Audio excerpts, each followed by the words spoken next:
কে তুমি দেবী? আমার চরণ স্পর্শ কেন করছো? 3 অঙ্গ আমার বাঁকা প্রভু, তাই সবাই আমাকে ত্রিবক্রী বলে। কিন্তু আপনি কি সেই যিনি যিনি কংসের বধ করতে এসেছেন? না, আমি কাউকে বধ করতে আসিনি। আমি তো কেবল সবার বক্রভাব দূর করতে এসেছি।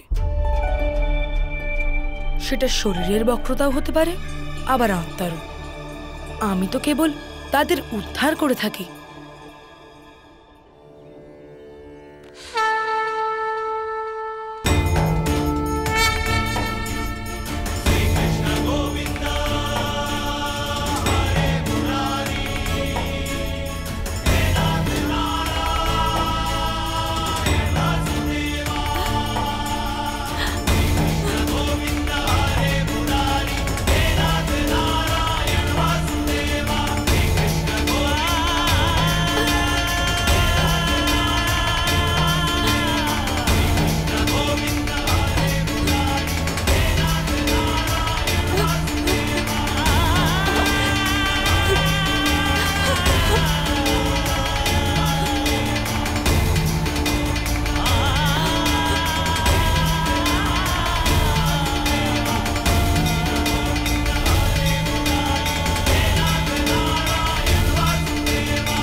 জল্লাদ, জল্লাদ,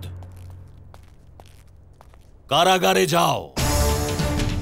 বাসুদেব আর দেবকীকে মল্লভবনে নিয়ে এসো।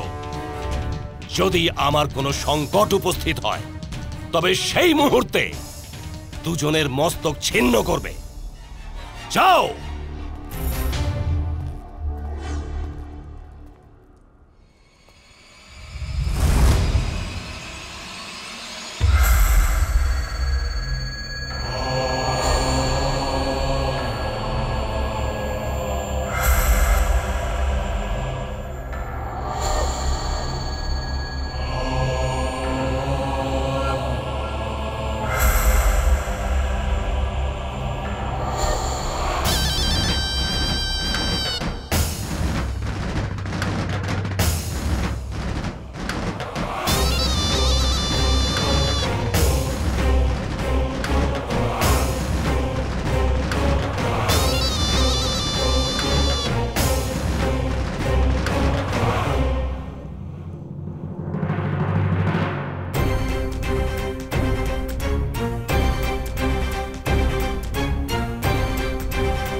কৃষ্ণের জয়। থামো।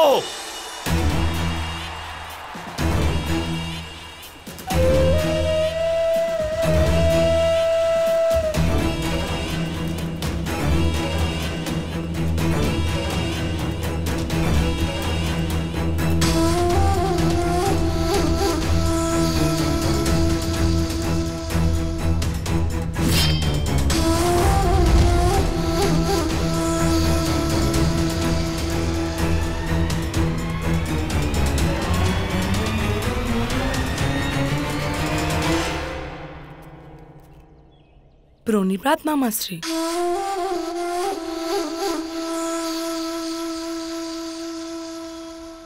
আশীর্বাদ দেবেন না?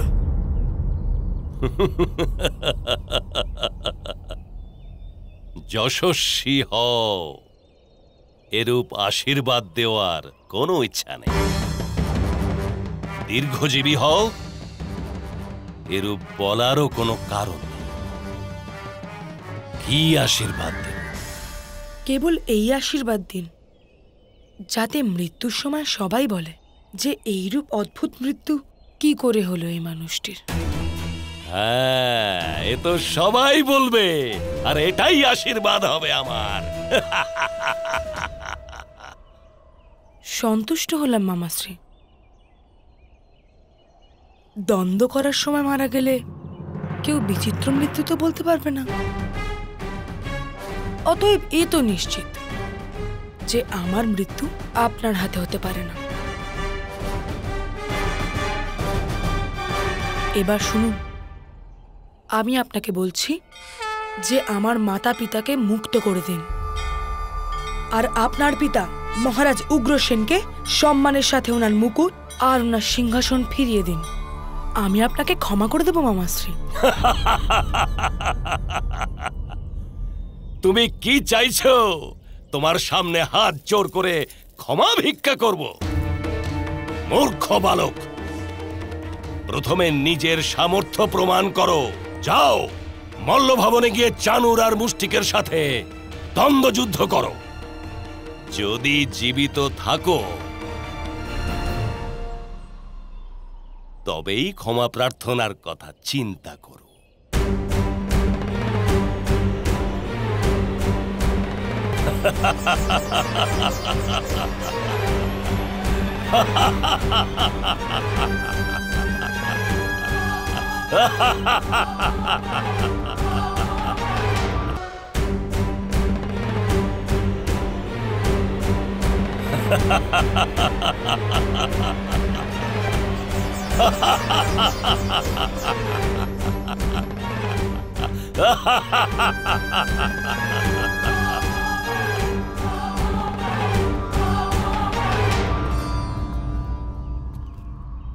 একটা মিনতি আছে মামাশ্রী।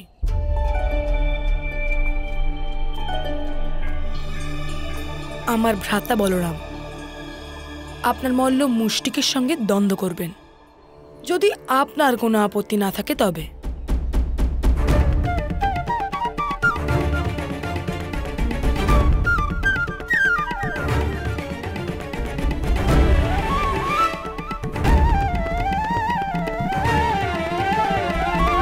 মল্লভবনের দিকে প্রস্থান করি।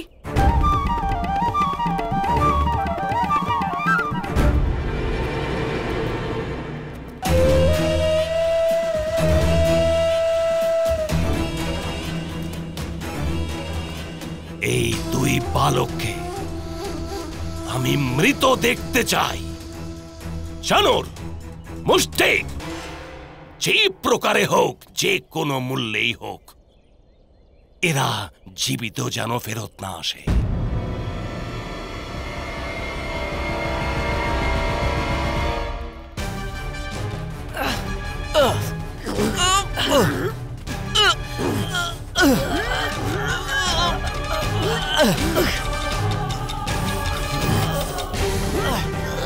মুষ্টিক,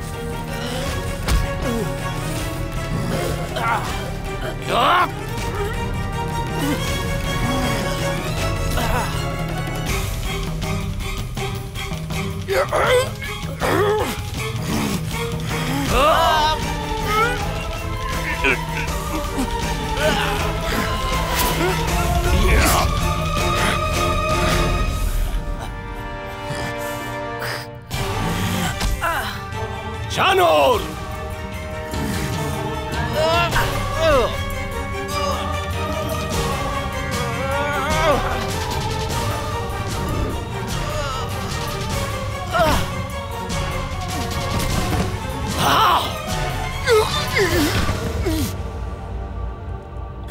চানুর, মুষ্টিক, ওঠো, ওঠো। মামাশ্রী, ক্ষমা করার বিষয়ে কি সিদ্ধান্ত নিলেন আপনি? আমার সাথে দ্বন্দ্ব করো কৃষ্ণ। যদি এই দ্বন্দ্বে আমার মৃত্যু হয় তবে জল্লাদ তোমার মাতা পিতাকে বধ করে দেবে।